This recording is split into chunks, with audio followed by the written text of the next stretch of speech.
අද කතා කරන්නේ ශ්‍රී ලංකාවේ දරිද්‍රතාවය ගැන. ලෝක බැංකුවේ නිර්වචනයට අනුව නම් දරිද්‍රතාවය කියලා කියන්නේ සුඛී භවයේ විහීනතාවය.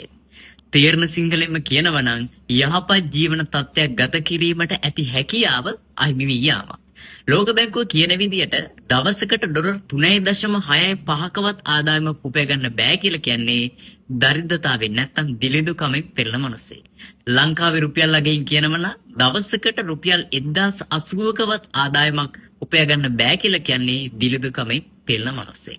ලෝක බැංකුව වර්තමානයේ ඉදිරිපත් කළ තියෙන නවතම වාර්තාවලට අනුව නම් ලංකාවේ මිනිස්සුන්ගෙන් 26ක් පමණ දරිද්‍රතාවයෙන් ඒ කියන්නේ දිලිඳුකමෙන් පෙළෙන මිනිස්සු ඉන්නේ.